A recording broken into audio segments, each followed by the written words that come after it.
Good evening, everyone, and thank you for joining us at Japan House London today for this special event exploring the music of biwa, a plucked stringed instrument used in Japan in the past to play music at Imperial Court or by traveling monks to perform narrative songs about warriors in battle, and which has developed through the years to suit the different genres and performance style until today.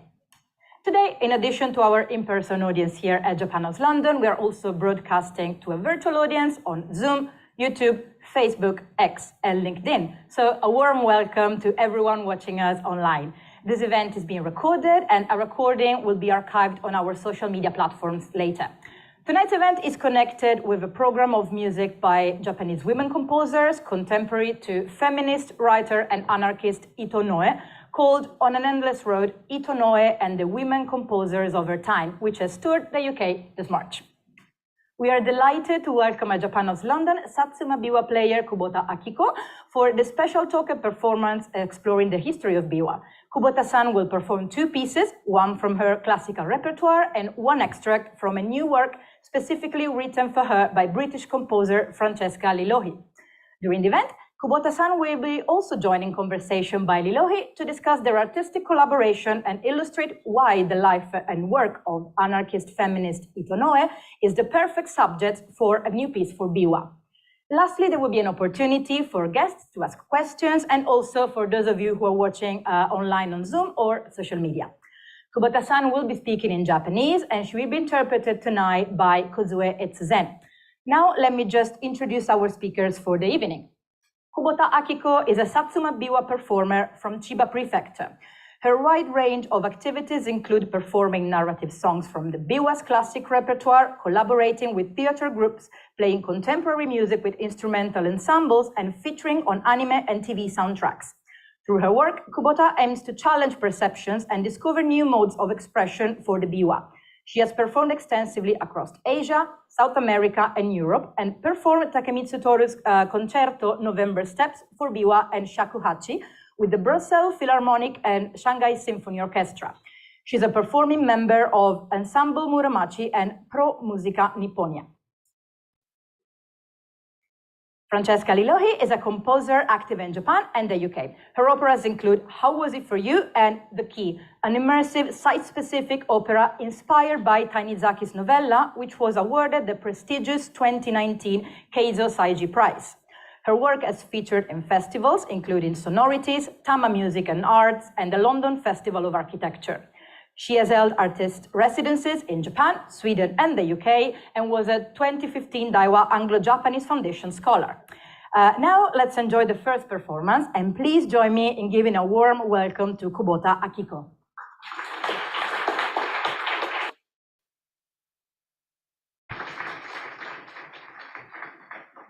皆さん、こんにちは。久保田明子です。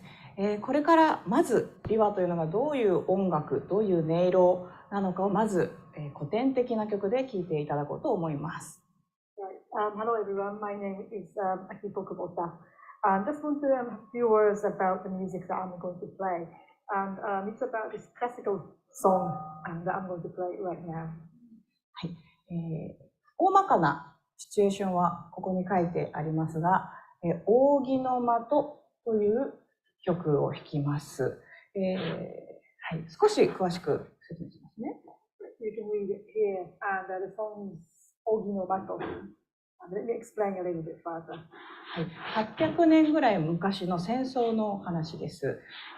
平家という人たちが海の上、船の上に陣取っています。そして源氏という人たちが陸の上に、陣取っています。そしてちょっと睨み合いというか膠着状態ですね、になっています。So it's the story is about 800 years ago. It's about a war. There's the Heike clan and the Genji clan are facing each other, and the Genji clan is on the land, and the Heike clan is on the sea. 平家の、船、ある一つの船の中で、こうやって、これはバチですけど、扇をこのように、船の舳先にですね、立てかけられます。So on the Heike ship, somebody held a fan and put it on the ship's helm. はい、それは陸の上の源氏に向かって、これを陸から弓で射落としてみようという挑発です。So they just challenged the heike people to shoot it, try and shoot it from the land. で海の上なので波が高く風が強く、扇はくるくるくるくるゆらゆらゆらゆらとこんな状態になっています。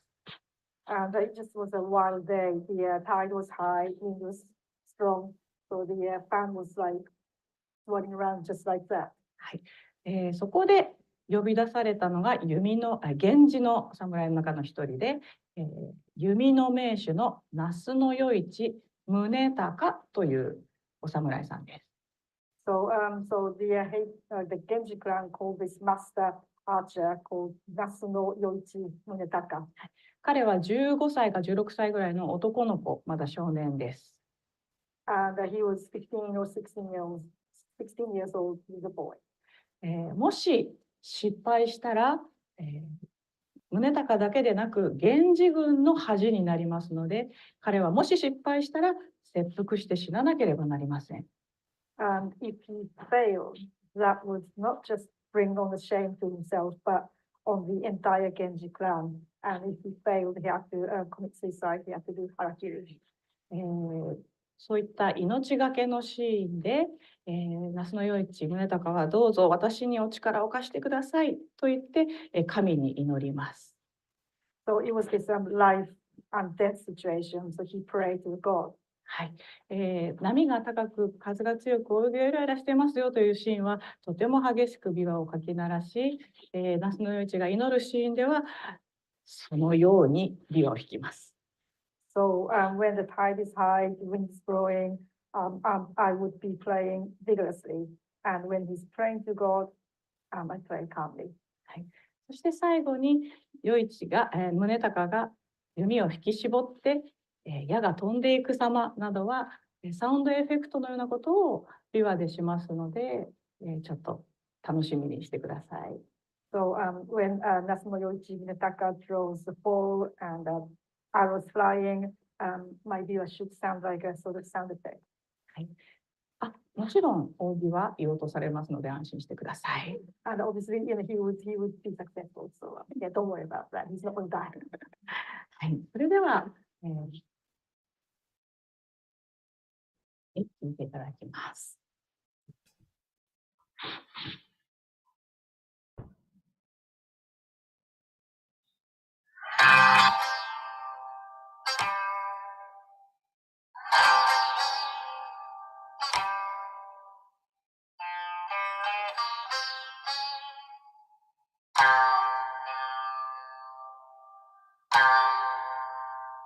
入り傾く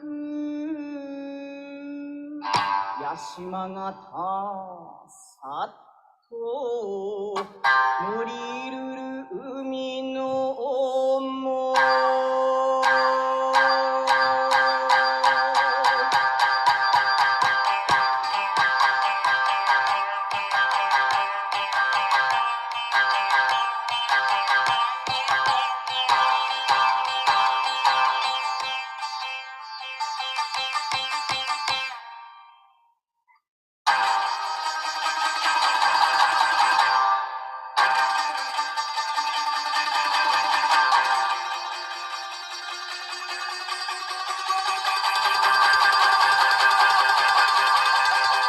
渡る潮風と強く打ち込む波の高ければ駒のあがきの定まらず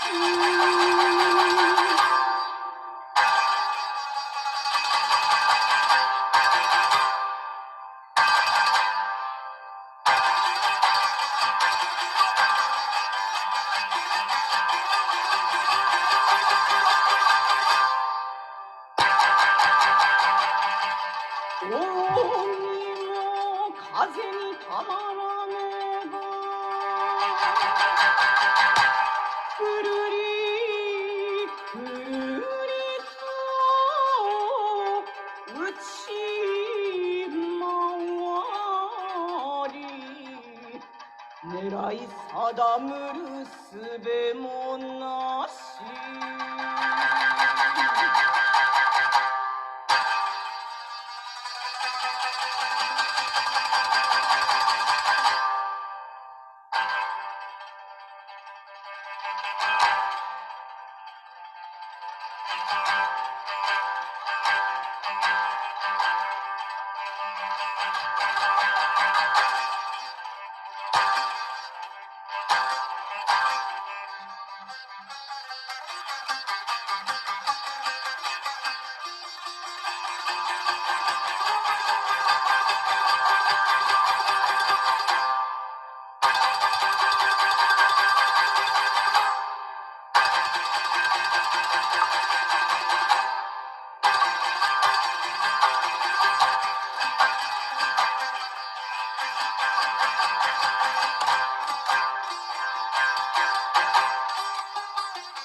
胸高運の極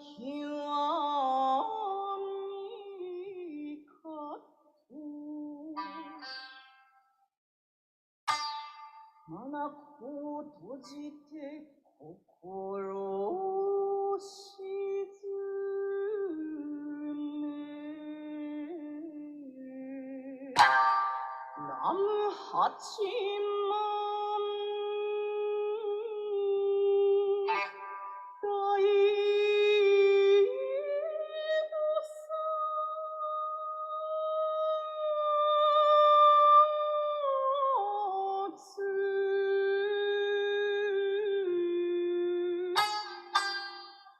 今の世一をあれとも似たも慈悲のましまさはこの波風を打ち沈め扇を見落とさせ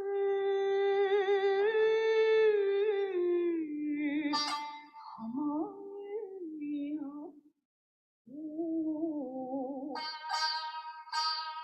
一心込めてぞ祈りける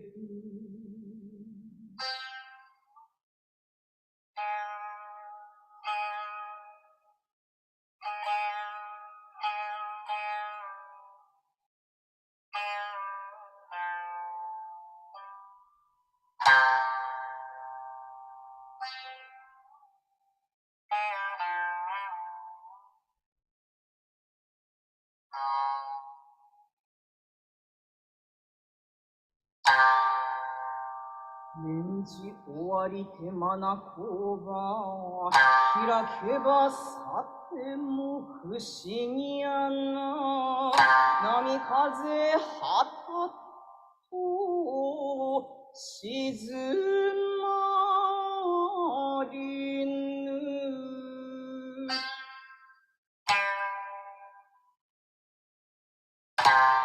胸高心を勇み立ち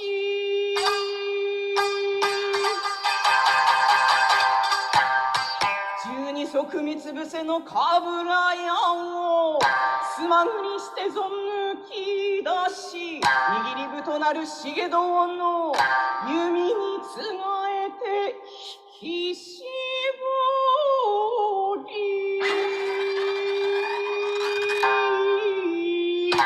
ひょっと放ち命やわはしと生きてやは海におに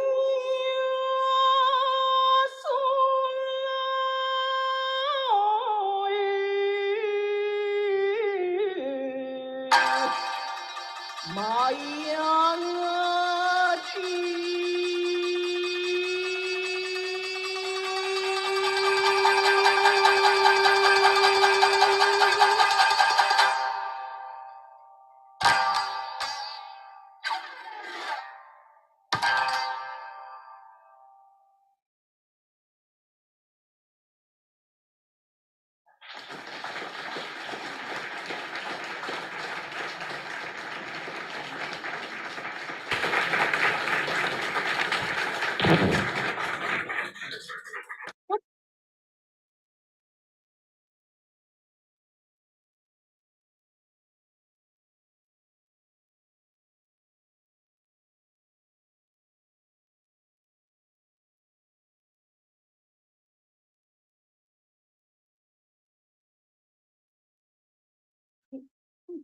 それでは少し琵琶の解説、説明をさせていただきます。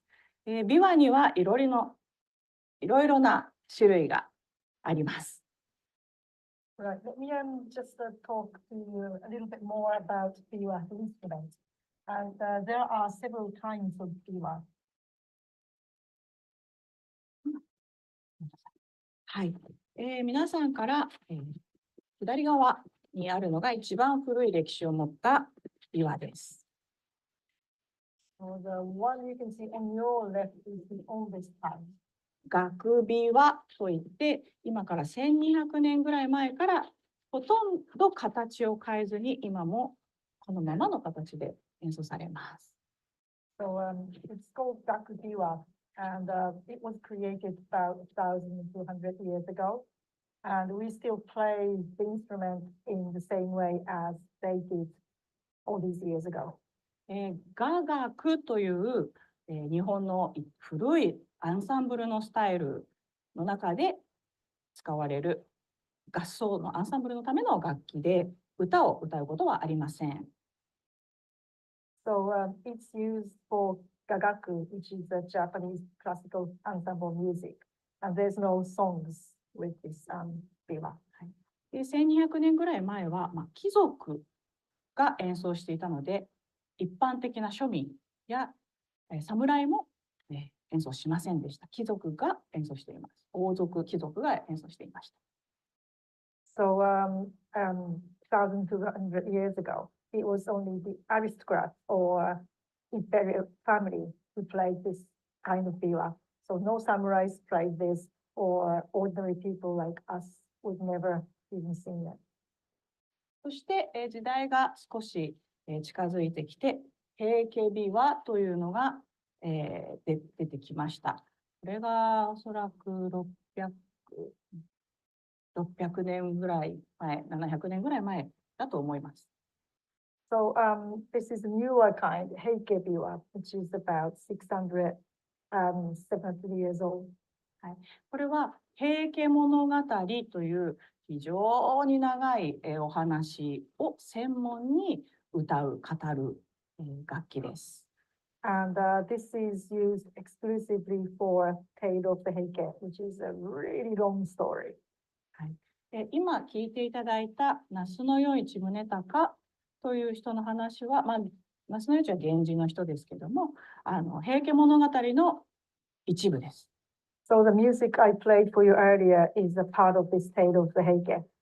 Nasuno Yoichi Munetaka is the Heike Genji clan, but he's a character in this Tale of the Heike.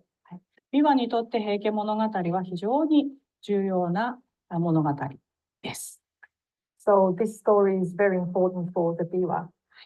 そして、この平家琵琶とchikuzen-biwaの間に、このsatsuma-biwaという琵琶が登場します。それはもう少し後で説明しますね。So this satsuma-biwa belongs to somewhere between heike-biwa and chikuzen-biwa. はい。で、このchikuzen-biwaというのは今から120年、100年ぐらい前、100年から120年前ぐらいにできた比較的新しい種類の琵琶です。So chikuzen-biwa is relatively new, which is about 120 years old. はい。芸者さんなどが関わっていたので、少し、女性的と言われていますし、女性が演奏していた琵琶です。So geishas were involved in the creation of this instrument. So the music we play with this kind of biwa is feminine, and actually many female players tend to choose this instrument. satsuma-biwaに比べて少し華やかに軽やかに、弾くという特徴があります。So compared to satsuma-biwa, it's much lighter and more flamboyant. はい。それでは、私のsatsuma-biwaの説明をして思います。So let me talk about satsuma-biwa, which I play. satsuma-biwaは日本の薩摩という地域ですね。今の鹿児島という少し南の地域で起こった、琵琶です。So this is, as the name suggests, created in the area of Satsuma, which is Kagoshima Prefecture, south of Japan. はい、江戸時代、今から400年、そうですね、200年から400年くらい前に起こりました。そして、お侍が演奏していました。So it was during the Edo era, so it's about 200 years, 400 years ago. And samurai played this instrument. 侍は男性しかいませんので、男性しか演奏していません。But obviously samurais are men, so only men play this biwa. で、侍がどのように毎日を生きて、どのように死ぬかというようなお話をしていました。So the stories that we tell with this, or we told with this instrument is about life and death of samurai or their life. はい、なので、ミュージック、音楽を楽しむというよりは、心のこの鍛錬というトレーニングというか、侍としての精神修行のために演奏していた楽器です。なので、アートとか、楽しいというような感覚ではなかったようですね。And the samurais used this biwa for the spiritual training. So it wasn't entertainment or enjoyment or anything like that. So it wasn't art, it was a training. So it wasn't fun. それが、だんだん時代を経ることによって、女性も演奏するようになってきました。And as time went by, female players started to pick this up. と言っても、とても珍しい、日本でも珍しい楽器なんです。なので、日本の人でも演奏を聞いたことがないという人はたくさんいます。But having said that, this is a very rare instrument, and very few people even play this or even heard this music or instrument played. はい。それでも最近では、実は意識しないところで琵琶が鳴っていることもあるんです。例えばアニメですとか、テレビドラマやゲームなんかでも使われることがあります。So in recent years, you actually can hear biwa without knowing it, say animation, movies, TV programs, background music, or even game music. They use biwa. なので、日本人の人でも意識してなくても聞いたことがあるはずなんですが、気づいていないと思います。So I'm sure everyone, or most people actually heard biwa, but they're not aware that they actually have. はい。ここに書いてある鶴田金志さんという人は、薩摩琵琶のとてもうまい人で、もう亡くなってしまいましたが、ノベンバーステップスといって、竹光徹という作曲家の、有名な曲を演奏して世界中を回っていた人です。So Tsuruta Kinshi was a master player, and sadly he's not with us anymore. But he used to play November Steps with Toru Takemitsu, and he toured around the world. はい。オーケストラと薩摩琵琶ともう一つ日本の伝統楽器尺八という楽器で演奏する曲です。So with the full orchestra plus satsuma-biwa and also shakuhachi, which is another Japanese classical instrument. はい。とても人気が世界中であって、今でも演奏されることがあります。So the song is quite popular and still being played around the world. はい。それから、それと薩摩琵琶の特徴として、この大きなバチがあります。So when we talk about satsuma-biwa, spectrum is something that you notice. 琵琶の中でもとても大きいです。薩摩琵琶だけですね、こういう大きいバチを使う。It's very big, and satsuma-biwa is the only biwa that use such a big spectrum. はい。先ほど聞いていただいたように、弦をひっかいたり、スクラッチをしたり、胴体を、楽器のボディを叩いたりして、物語に迫力を出したり、サウンドエフェクトのようなことをしたりします。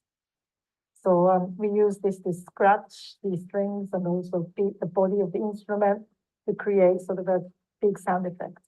はい。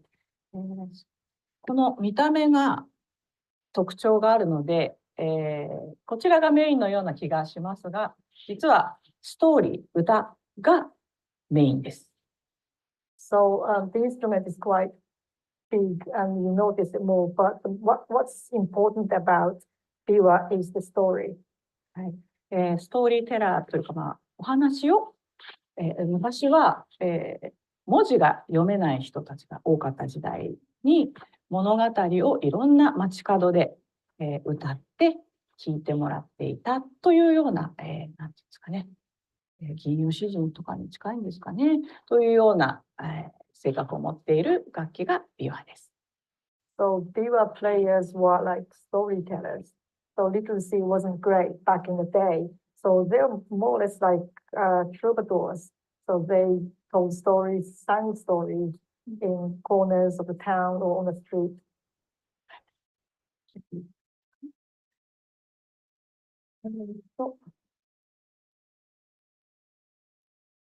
そうですね。ありがとう。はい。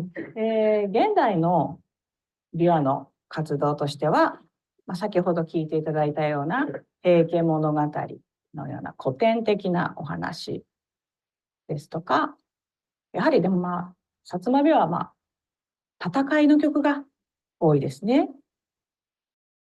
So what I do recently now is I play classical music like Tale of Heike, you just heard.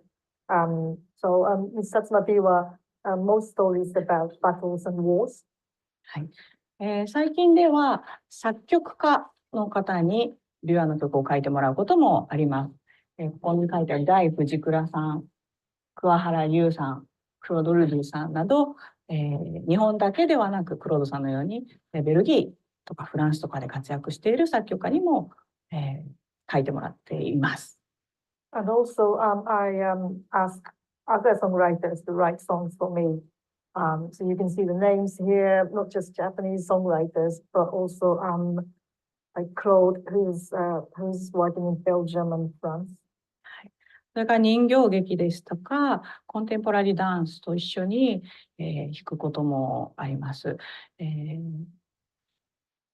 人形劇やコンテンポラリーダンスというのは少し曖昧なというか、あまり生々しいとなんていうのかな、人間が出てくるお芝居だととても生々しいんですが、人形劇や影絵やコンテンポラリーダンスのように少しお客さんに考える余地があるような表現をする、芸能舞台表現ととても合うように私は思っています。I also work with puppet theater or like contemporary dancing. Like and also shadow play. Say if it's a live action play, that would be too much, say, I think, in your face.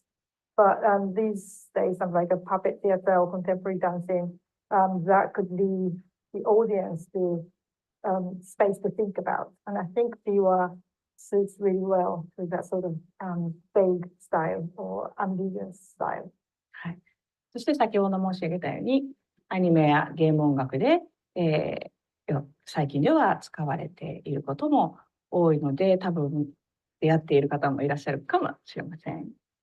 And also, as I said earlier, biwa is used for animation music or game music. So yeah, some of you might have heard biwa somewhere before. はい。そして今回、このイギリスに、来たのは、フランチェスカ・レロイの、On the Endless Road という曲を、各地で聴いてもらうツアーのために私はイギリスに来ました。And I came to UK to tour with Francesca and on her song on the Endless Road. And we went around the UK to play our music. この曲について、作曲家のフランチェスカにちょっと解説をしてもらいたいと思います。So let me pass the imaginary microphone to Francesca to wrote this brilliant song. Awesome. So yeah, as Akiko just said, the piece that I've written for her is about, it's called On an Endless Road, and it's about the feminist and anarchist writer Itō Noe. So I thought we'd just talk a little bit first about who is Itō Noe. So she was born in 1895, and her activity was in the early 20th century. So she's actually from the same island in Japan that the satsuma-biwa is from. That was just coincidence. But yeah, she's from this tiny village in Fukuoka Prefecture. But she is desperate to study. So she begs her uncle to let her study in Tokyo. So she travels, I think it's like about 4,000 kilometers or something. It's very far, the total other end of Japan to Tokyo on her own when she's 15. And enters the Ueno school for girls. She falls in love with her English teacher, who is actually makes a big impression on her life, because not only does he teach her English and later become her husband, but he introduces her to feminist ideas, and he introduces her to Seito, which is one of the first feminist magazines in Japan. One of the feminists who started this magazine is called Hiratsuka Raicho, and she's perhaps the most famous feminist in Japan. So Itō, full of passion, full of drive, starts writing for Seito when she's 18, and eventually even takes over the editorialship when she's just 20, so 20, yeah. And when she takes over as editor, she starts pushing the magazine in a new direction. So until Itō Noe, when Itō Noe is just sort of, she's one of the writers, the magazine is it's like a space for women to write fiction and to have their voices heard in a literary journal. When Itō takes over, she starts to push it in this new left-wing agenda, a bit of a different radical stance. So she publishes articles where they're discussing abortion, sex work, the rights of women's workers. It's really very progressive time. So as she is the editor of Seito, she starts to move away from Suji-chun, the English teacher that she was in a relationship with, and she meets a very prominent anarchist of the time, Osugi Sakae. And together, they are courted by the media, shall we say. The media shines a light on them because they have a free love relationship. And there's a lot of scandal around their relationship, which also brings them to the attention, even more so, of the police. So something I should say about Seito as well is lots of their editions are censored. And they face a lot of financial pressure as well. And then once Seito meets Osugi Sakae, she becomes even more radical. And they start to publish anarchist and socialist worker journals together. But she is a prolific writer. I mean, she's written, there's so much of her text left behind, a mixture of fiction and nonfiction, but she also gave lectures. She highlighted, the conditions that women were facing in particular, but she also raised environmental concerns, and the rights of workers and people in general. She really believed that women couldn't be liberated until all oppression had been eradicated. And there was one group that was set up in 1921 called the Sekidankai, which means the Red Wave Society, which was the first socialist women's group in Japan. And Itō Noe was asked to be like an active advisor for the group. So she was also supporting younger women in their activities.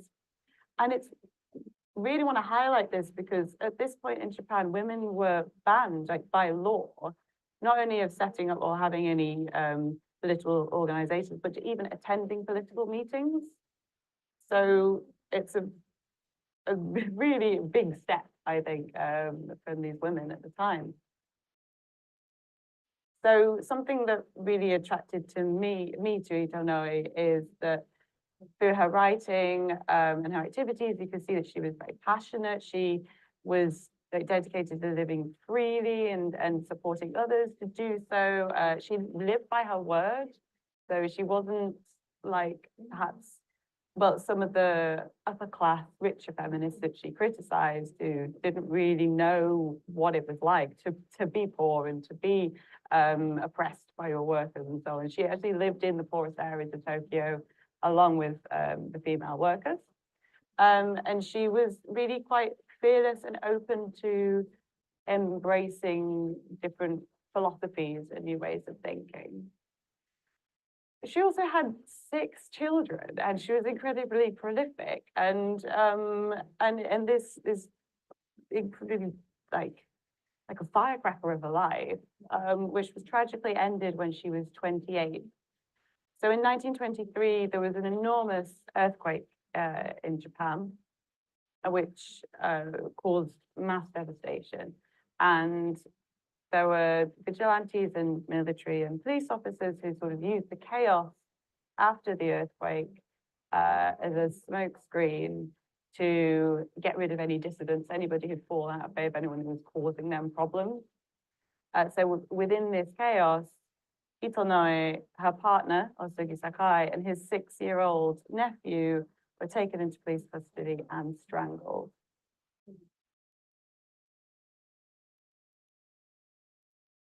So I first learned about Itō Noe through a sort of semi-romanticized book called Beauty in Disarray by Seito Chijakucho.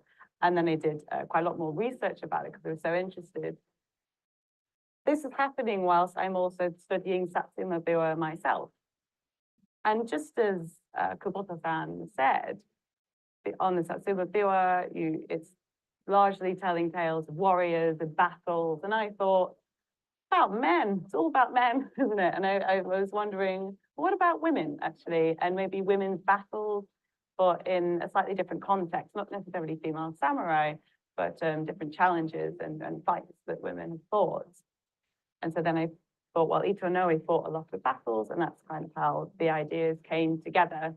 And I approached Akiko-san and said, I'd love to write a new piece for satsuma-biwa, which highlights the life and work of Itō Noe.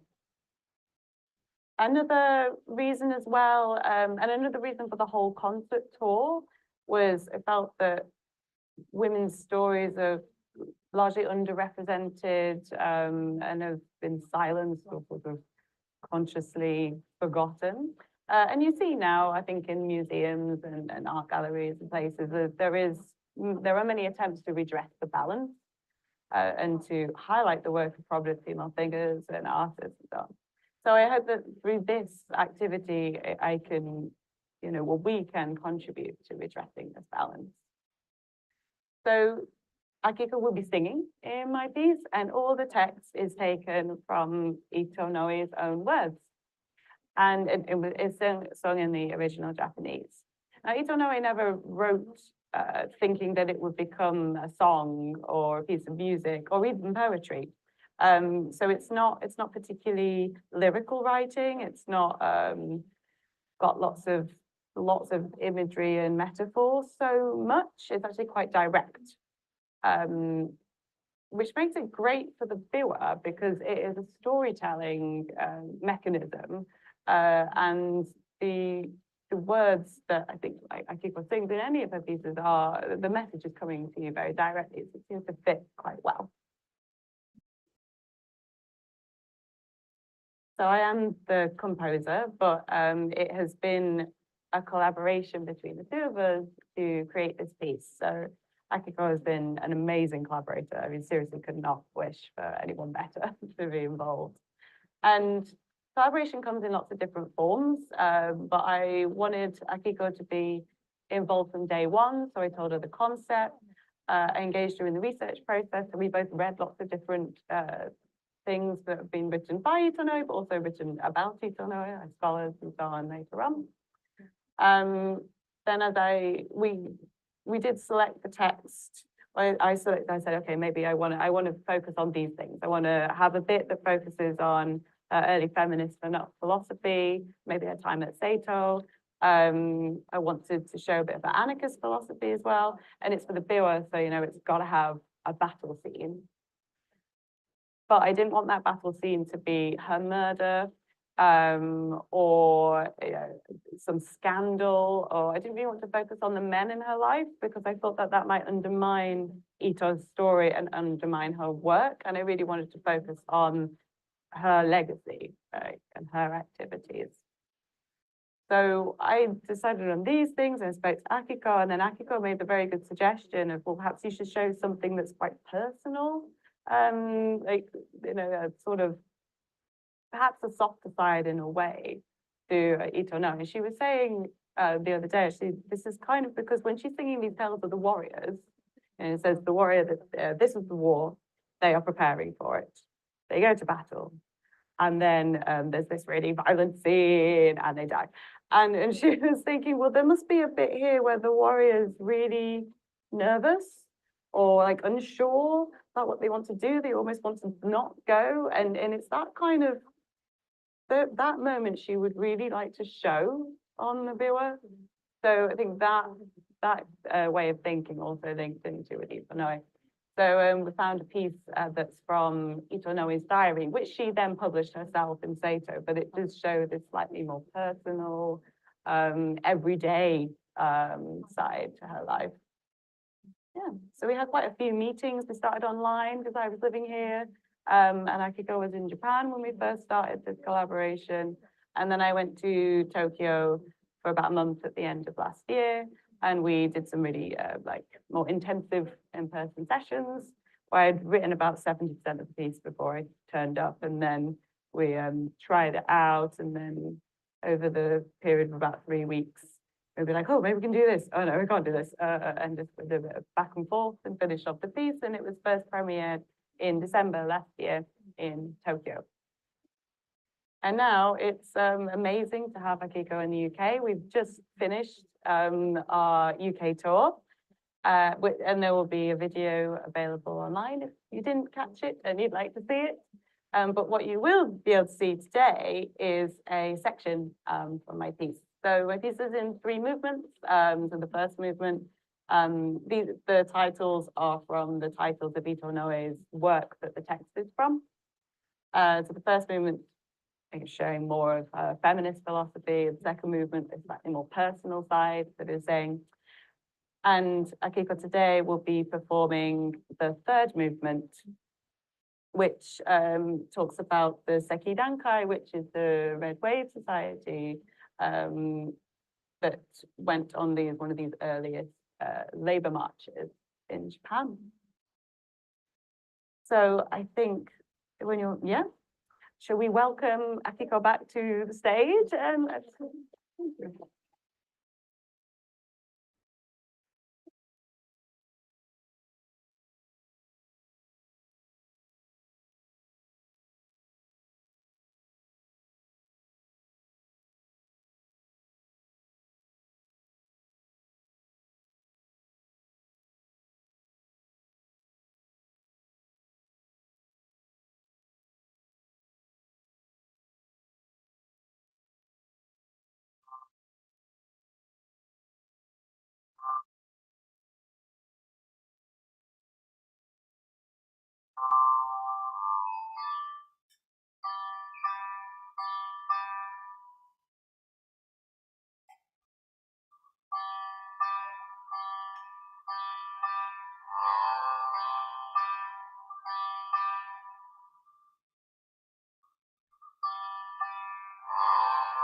族打破、習俗打破、それより他に私たちの救われる道はない。私たちはいつまでもいつまでもじっと耐えてはいられない。やがて、やがて。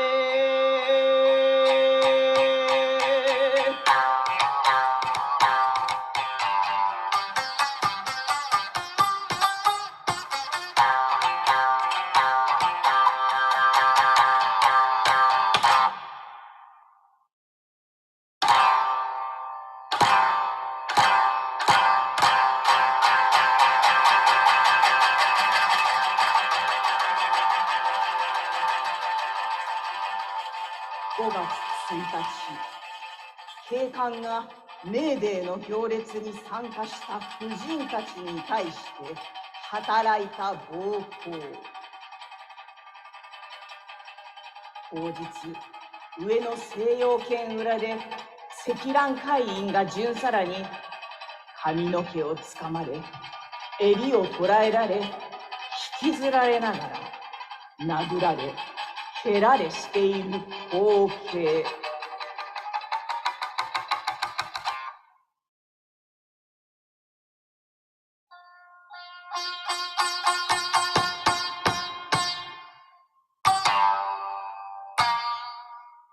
積乱海の会員にしても、当日のあの警官の非道はある程度までは覚悟の上だったに違いない。巡査どもに言わせれば、女のくせに余計なところに出しゃばるからうんと懲らしめておかねば癖になる。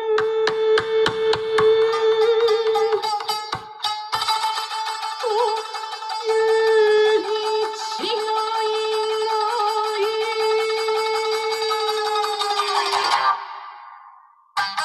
しかし、いかに官僚しそうの彼らにしても、そんな暴行や侮辱を加えることによって人間の心の奥底に燃え出した思想の面をそう容易に摘み取ってしまえるものと信ずることはできないに違いない。事実、積乱海の誰一人それにひるんだものはない。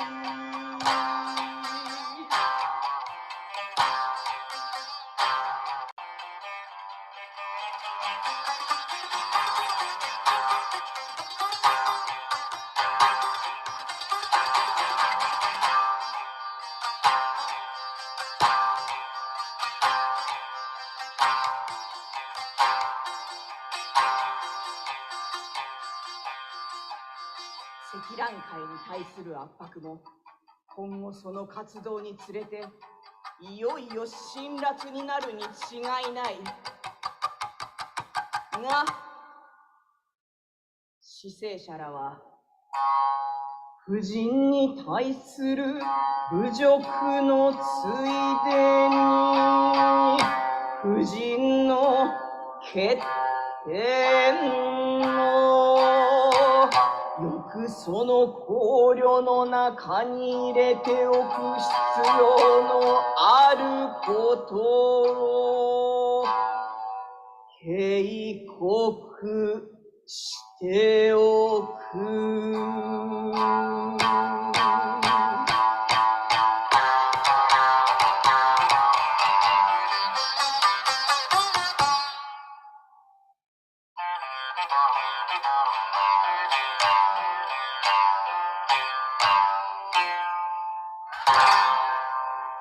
婦人は世間の非難くらいはもちろん、法律の網の真中にでも飛び込んでゆくし、公衆台の上でも声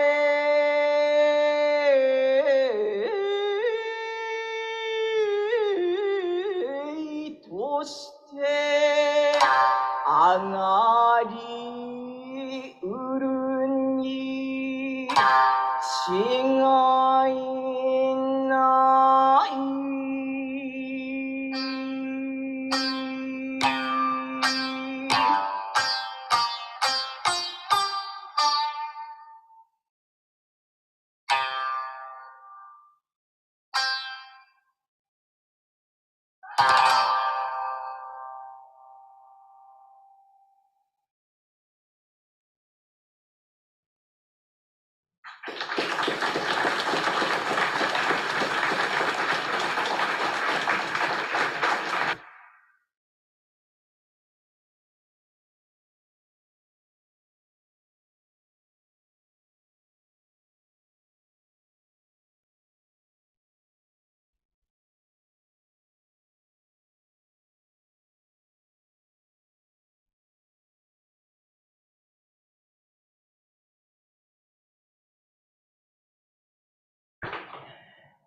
Thank you very much for this very powerful performance and for this beautiful piece.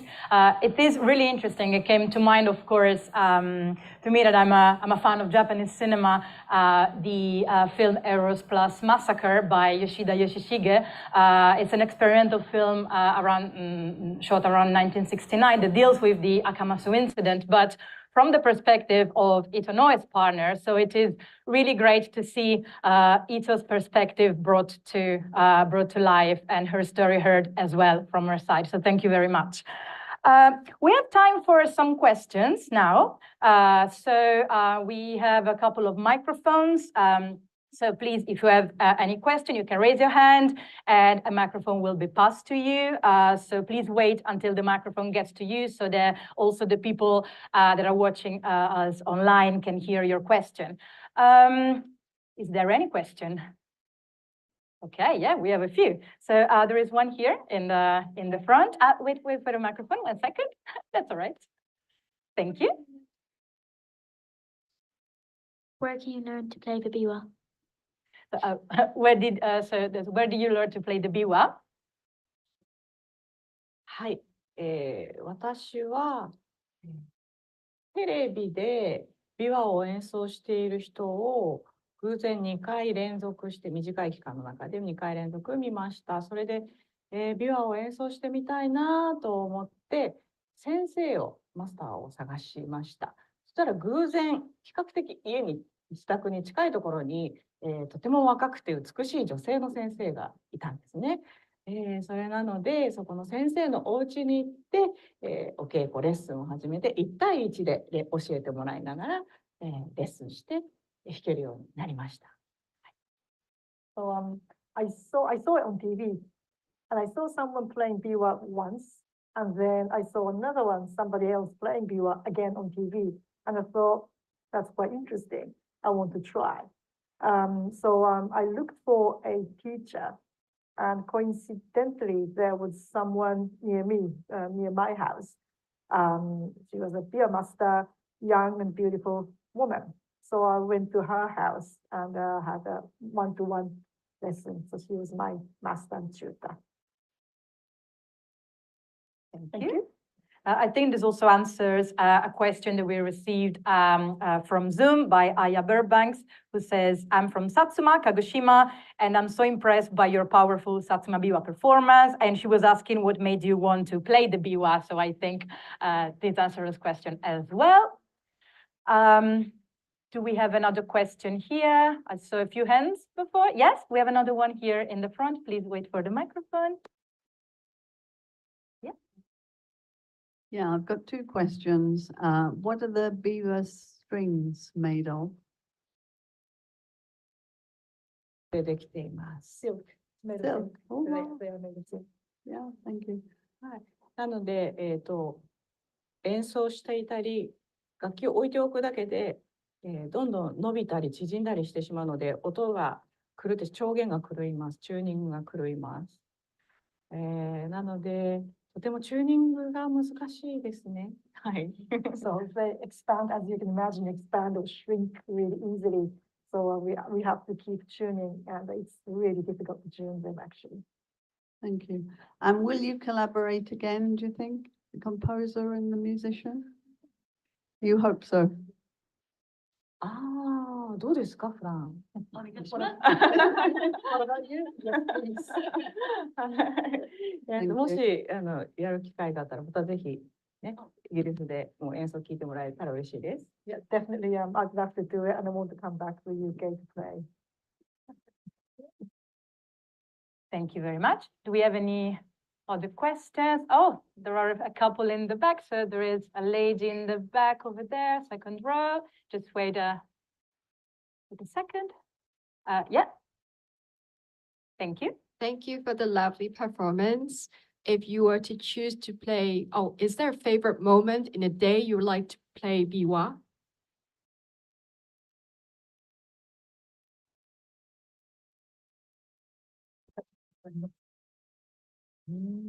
そうですね。実は、これはとても近所迷惑なんですが、深夜に演奏するのが好きです。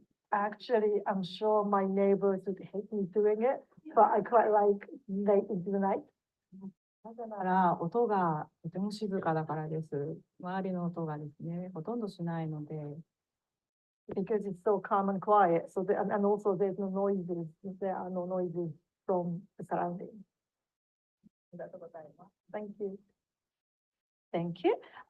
So we have another question from our audience online, which is the biwa a popular instrument in Japan? Do many people play it?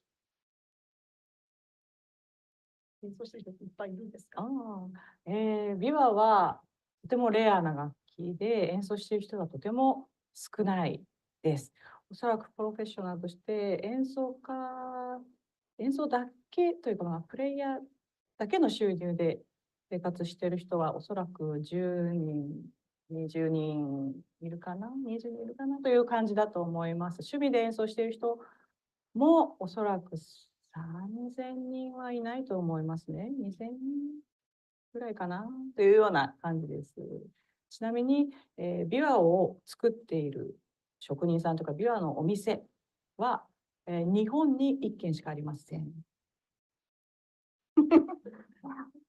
Right. God, I love being an interpreter because I know she's talking about. Sorry. Yes, biwa is really rare, and there are very few people playing it.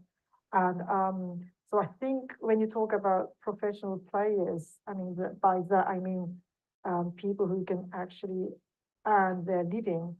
I would say about 10 or 20 people. And people who take biwa, who are taking biwa as their hobbies, about, I would say about 2,000, 3,000 people. And also there's only one shop that sells biwa. And also there's only one craft person who, sorry, two people actually, it's a father and son, two people who can actually make biwa. Really rare indeed. I've seen a few hands up earlier. Yes, so we have a couple here in the front. So maybe, yeah, starting from the, yeah, thank you very much. Thank you. I have a question for composer. So you've been educated in the UK, right?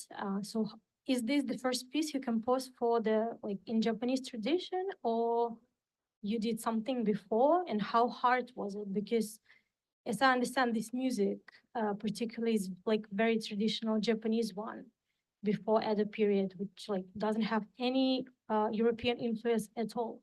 So can you explain a bit more how did you do that and how hard was that? Yeah, sure. Yeah, I was educated here, did my music training at universities. But then when I moved to Japan on the Daiwangu Japanese Foundation Scholarship, I said I really wanted to try and study some instruments privately. My reason for moving was I felt that my interest in Japan was influencing my compositions. And I thought, no, I actually need to embrace the culture. I need to go and immerse myself and really learn firsthand, experience firsthand, and learn the language and learn some instruments. So I did that, and then after about a year and a half or so of doing that, I thought, okay, yeah, now I really want to start writing music for the instruments as well. I'd say something that's incredibly important is knowing the performer and then working with the performer. It's not as standardized as say like a violin or a piano. Like there's a violin method that all the teachers will teach, and you could write a violin piece and you could give it to pretty much any violin player. But oh yeah, I get it. But the biwa, because you learn so much from your teacher, it's the same for quite a lot of Japanese instruments, you learn so much from your teacher, then all the schools, all the different teachers, all their pupils kind of split off a little bit. So if I were to give my piece to a different biwa performer, they might not even understand what to do, and then it would sound totally different, which is really cool, but also means that as a composer, it's even more important, I think, to work with as a composer, work with performers. Very briefly in the introduction, Federica mentioned the key, which is my first opera that I wrote, which is a combination of Western instruments and Japanese instruments, and biwa was one of them. And it's there's a lot of learning by doing, but also a lot of learning by studying 3 instruments myself. Yes, but never in front of people. The biwa, I was telling Akiko earlier, my biwa teacher made me do like a little happyokai, which is like when she gets you and the other students to play in front of each other. I was like, oh, okay. But and it's great. I loved it, but it's kind of for my research and so that I can work with the player, because I really think I'm not sure I'd be able to write this 20-minute piece with this text by a 100-year-old like a writer, and to really want to use. I really want to showcase the biwa at its best. I want to show all the things that make it amazing and the characteristics. I don't want to write a piece that I could just play on guitar, because then what's the point? And so I think to get a deep understanding of that was quite important for me to maybe study the instrument. So yeah, thank you. Thank you. I think we have time for a couple more questions. Let me go slightly in the back. I've seen a couple of hands as well. Then we can come back to there is a person in the middle row. Keep your hands up so the microphone can get to you. Thank you very much. Thank you. I wanted to ask about the satsuma-biwa's history. It was played by men, samurai men, and they were playing in private, I understand, because it was spiritual training. And at what point did they become more available across all the social class and women started playing? はい。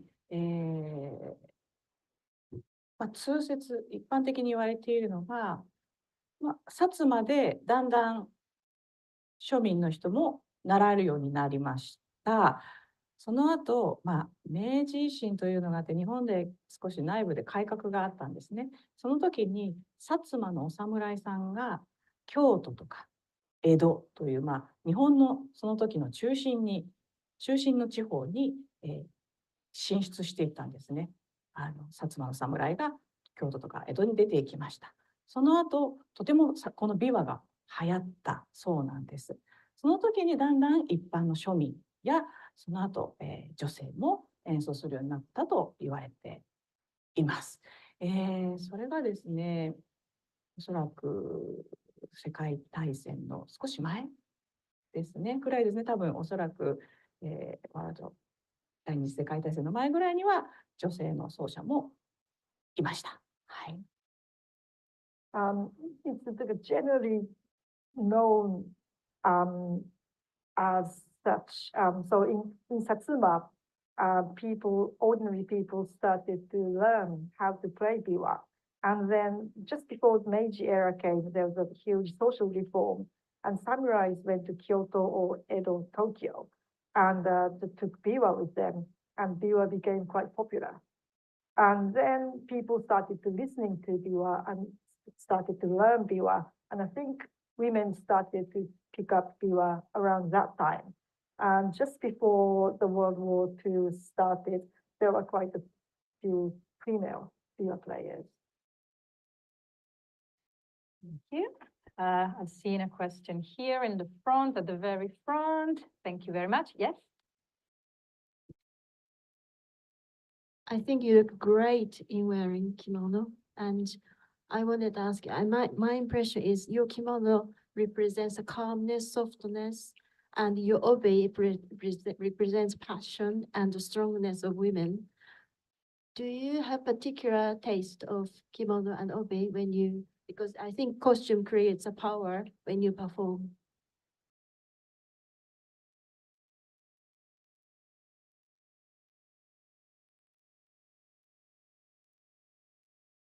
はい、日本の着物の話になりますが、非常に季節やどこに行くか、というものをすごく重要視します。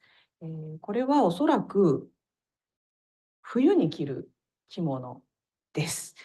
ここの白い点々はおそらく雪を表していて、雪の中に咲く花という、柄ですね。そしてこの赤い帯はそうですね、フランチェスカとか、伊藤ノエとかの情熱を表すためにこのツアーでは赤い色をテーマにして、他のプレイヤーとかも赤い色のドレスを着たりしていました。そんな感じで、選んでいますが、東京の、コンサートプレイベントではまるで稲妻のような筆を速く走らせたシャッシャッシャッと書いた、柄が入った着物を着ていました。とても情熱的な柄の、着物でした。日本ではやはり季節とどこで何をするかということにちなんだ着物を選ぶことはとても多いです。はい。What's very important about kimono is season. You have to choose the right kimono for the right season, and also you have to choose the right kimono to where you are going. So I think what I'm wearing now is winter kimono. So these white dots are, I think, representing snow.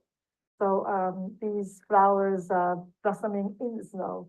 And the red obi is about passion. Francesca's passion, Noe's passion. So yeah, when I play this music, I get other players to wear red dress just to represent the passion. And when I played in Tokyo, my kimono was like a thunderstorm. It's like a bold brush stroke.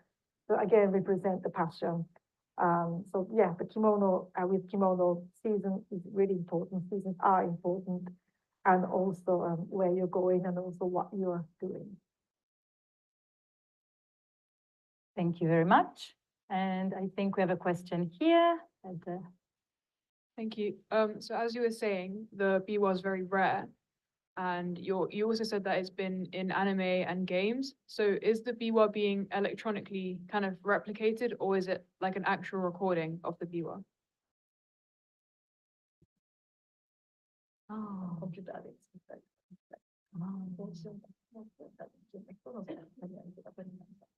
はい、そのエレキギターのように、ここにジャックをつないで、演奏する特別に作った楽器もあります。演奏する方は2人ぐらいいると思いますが、私は実はその楽器を聴きたいと思っているんですが、聞いたことがありません。ただ単にここにマイクをつけると、叩く音がとてもうるさいんですね。弦の音よりこの木と木が、木と木が合わさる音の方が非常に強く拾ってしまうので、私はどうやってそのエレクトリックギター、エレキビワを作られているのかが実際見てみたいなと思っています。またマイク PA で音を拾って現代音楽っていうかですかね、モダンミュージック、電子音楽をする技術者と一緒に演奏することもありますが、それこそレアです。というのは、琵琶奏者というのは古典的なお話や古典的な、歌語りを愛している人がほとんどなので、新しい表現を求めたり、新しい奏法を見つけたり、いろんな新しいものとコラボレーションしたりすることをする奏者がとても少ないですね。私なので、私がレアだと思います。なんていうか、そうですね、琵琶自体がレアですけども、新しいことをする奏者もよりレアなので、なかなかやってみたいんですけど、なかなか進まない、そのエレクトリックとか新しい表現というのがなかなか進まないのが現実で、でも求めていきたいと思ってます。You can actually, well, I heard that there are electric biwas, like electric guitars, you can plug the amplifier in. And I heard that there are about like 2 people who are using that sort of biwa. And I really want to hear what it's like. Because you say you can use a microphone that can pick up, like again, like a guitar. What happens is the woods makes loud noise, much louder than the strings.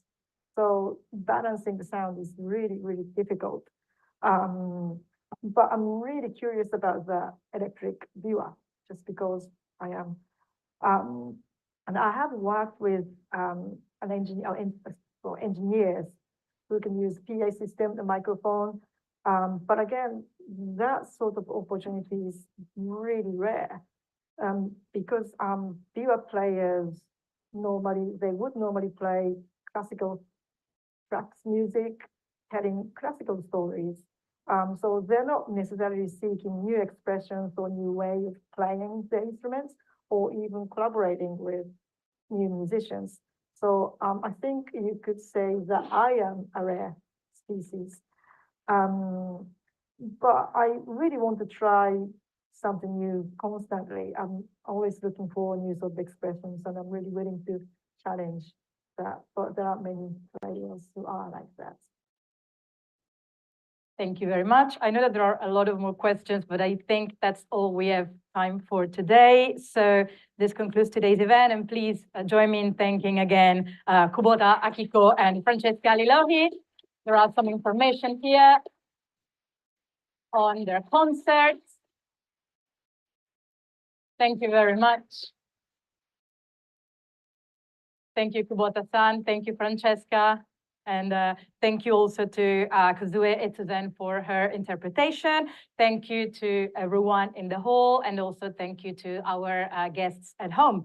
If you would like to listen to today's talk again, a recording of the event will be archived on Japan Now's YouTube, Facebook, LinkedIn, and X platforms. And if you're interested in music from Japan, we also have a very nice display in the library, which is just outside the hall. And following today's event, we will send you a simple feedback form by email, and we would be grateful if you could kindly fill this in with your comments, because it helps us very much to improve these events. So thank you very much. I will just give you a quick update of what's coming next at Japan House London. So, of course, we have our current exhibition, Ainu Stories, Contemporary Lives by the Saru River. It's a UK first exploration of contemporary Ainu culture as it exists today in southern Hokkaido. It's in the gallery on the other side of the corridor. And connected to the exhibition, we have a series of events. For example, on Sunday the 17th and Wednesday the 27th, we have a film screening, Ainu Neno Anainu, by Italian director Laura Liberani. And we are also holding a series of events with guests directly from Biratori, starting with a token demonstration about Ainu wood carving, and it will be followed by a series of workshops focusing on Ainu patterns with embroidery and also, again, on wood carving.